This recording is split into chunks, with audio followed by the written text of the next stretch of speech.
નમસ્કાર દર્શક મિત્રો, હું છું પરમાર અનિશા. તમે જોઈ રહ્યા છો લોક સામના ન્યૂઝ. તો જોઈએ આજના સમાચાર. સૌરાષ્ટ્ર લુહાર સુથાર મંડળ અમદાવાદના મેનેજિંગ ટ્રસ્ટી શ્રી ક્રાંતિભાઈ પીઠવા આપણી સમક્ષ ઉપસ્થિત છે. તો ચાલો જાણીએ ક્રાંતિભાઈ પીઠવા શું કહે છે. એ બધાના સંગઠન તમે જુઓ, એમની એકતા જુઓ, એમની યુનિટી જુઓ, તો એની સામે અત્યારે આપણો સમાજ ઘણો પાછળ હોય એવું આપણને લાગી રહ્યું છે. આ માટે અમે આપણો સમાજ સંગઠિત થાય, આપણો સમાજ સારી રીતે આગળ વધે, શૈક્ષણિક રીતે આગળ વધે, સંગઠનની રીતે આગળ વધે, એકતાની રીતે આગળ વધે, રાજકીય રીતે પણ આગળ આવે, એના માટેના પ્રયત્નો કરીએ છીએ. સાહેબ, આપણા સમાજમાં એકતા લાવવા માટે તમે શું પ્રયાસો કરી રહ્યા છો? એકતા લાવવા માટેના પ્રયત્નમાં ખાસ કરીને તો શું અત્યારે હાલમાં અમે નવું ટ્રસ્ટી મંડળ અમલમાં આવ્યું એને 6 મહિના થયા. આ 6 મહિનામાં અમે સમાજની અંદર સારી રીતે એકતા આવે, સમાજના કાર્યો સારા થાય, એના માટે સમૂહ લગ્ન, પછી નવરાત્રિનો સારો પ્રોગ્રામ, એ ટાઈપના પ્રોગ્રામો કરીએ છીએ.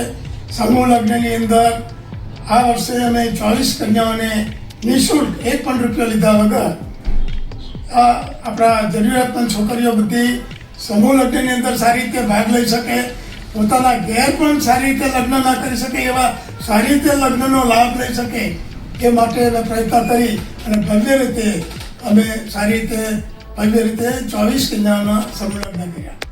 એ જ રીતે નવરાત્રિની અંદર પણ બહુ સારી રીતે અમે નવરાત્રિનો પ્રોગ્રામ કરી અને સારી રીતે પ્રોગ્રામ કર્યો. આ સાથે સાથે આપણા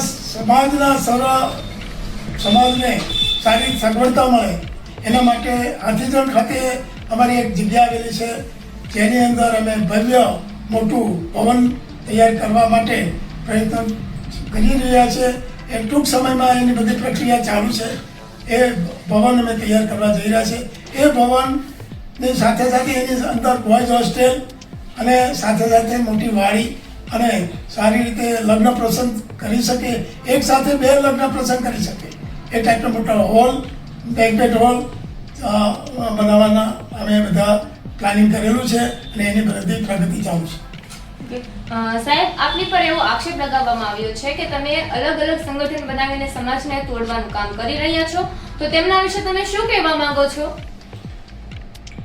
જે તમે વાત કરો છો કે સંગઠન કરીને સમાજને તોડવાની વાત કરું છું, પહેલાં તો મને એ ખબર નથી પડતી કે આપણામાં સંગઠન છે ક્યાં. જો સંગઠન છે તો તોડવાની વાત આવે, પણ મને હજુ આપણને આપ સૌ જાણો છો કે સંગઠન જેવું આપણામાં છે નહીં. બીજા સમાજોમાં સંગઠન છે એવું સંગઠન આપણા સમાજની અંદર હજુ દેખાતું નથી. પરંતુ અમે ઘણા પ્રયત્નો કરેલા છે સંગઠન કરવા માટેના, પણ એમાં સફળ નથી થયા. એટલા માટે અમે બીજો રસ્તો અપનાવ્યો કે પહેલાં કુટુંબને ભેગું કરો. કુટુંબના 5 સભ્યો જો સાથે બેસીને જમી શકતા હોય, સાથે બેસીને પરિવારનો આનંદ માણી શકતા હોય, તો એ સમાજમાં, સોસાયટીમાં એ સંગઠનની વાતો કરી શકે કે સંગઠનમાં ઇન્ટરેસ્ટ થઈ શકે. એટલે અમે પહેલાં અમારા ભાઈઓને, અમારા કુટુંબને ભેગું કરવાનો પ્રયત્ન કર્યો છે. પીઠવા પરિવાર એટલે એક બાપના દીકરાઓ. આખા વિશ્વની અંદર જેટલા પીઠવા પરિવાર અલગ અલગ જગ્યાએ જે વસેલા છે એ બધાને અમે એક તાતણે એક નેજા હેઠળ ભેગા કરવાનો પ્રયત્ન કર્યો છે. અને સમગ્ર વિશ્વમાં અને ઇન્ડિયામાં વસતા બધા પીઠવાને અમે એક કુટુંબ તરીકે ભેગા કરવાનો પ્રયત્ન કરી અને એક અમે પીઠવા પરિવાર તૈયાર કરેલો છે. અમારો વિચાર એવો છે કે જેમ પીઠવા પરિવાર ભેગો થયો અને સંગઠન બન્યું, એમ આપણા સમાજમાં 24 અટકો છે. 24 અટકો જો પોતાના આવા પરિવાર બનાવે તો પોતાનો પરિવાર તો સંગઠિત થઈ જ જાય. એ પરિવાર સંગઠિત થઈ જાય, એમાંથી આપણા સમાજમાં દરેક સમાજની અંદર 4 કે 5 આપણા વડીલો હોય છે, તે મોભી ગણાય છે.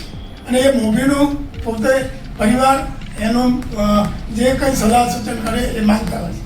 તો આવી રીતે જો 24 પરિવાર ભેગા જે બનાવ્યા, એના 4-5 મોભી બધા ભેગા થાય તો એક 100 આપણા સભ્યોની એક સમિતિ બને અને એ આખું સંગઠન 100 સભ્યોનું સંગઠન બની અને એ આપણા સમાજના સારા કાર્ય માટે શૈક્ષણિક કાર્ય હોય, ધાર્મિક કાર્ય હોય, કે આપણા ઈષ્ટદેવનું કોઈ કાર્ય હોય, એ ભેગા થઈને નક્કી કરે કે આવો પ્રોગ્રામ કરવો છે, આવું ભવન બનાવવાનું છે, આવું મંદિર બનાવવાનું છે, આપણે વિશ્વકર્મા ધામ બનાવવાનું છે, આવું કોઈ પ્રયત્ન કરે તો દરેક જે સભ્યો ભેગા થયા એ પોતાના ગ્રુપમાં પોતાના કુટુંબને એની માહિતી આપે અને એમને તૈયાર કરે અને એ સંગઠન એવા જે 24 સપ્ટેમ્બરના સંગઠન ભેગા થઈ અને ફાઇનલ ડિસિઝન લઈ અને જો આગળ વધે તો આખો સમાજ આપણો સારી રીતે ભેગો થઈ શકે અને આપણે જે સંગઠન માટેનો પ્રયત્ન કરીએ એ બહુ સારી રીતે થઈ શકે એવી માન્યતાને લીધે અમે અમારો પીઠવા પરિવાર ભેગો કર્યો છે અને અમે બહુ સફળ થયા છીએ. આખો પીઠવા પરિવાર અત્યારે બહુ સરસ રીતે સંગઠિત થઈ રહ્યો છે. સાહેબ આપનો કિંમતી સમય આપવા બદલ ખૂબ ખૂબ આભાર આપનો. ધન્યવાદ. તો ફરી મળીશું એક નવા સમાચાર સાથે. ત્યાં સુધી જોતા રહો લોક સામના ન્યૂઝ.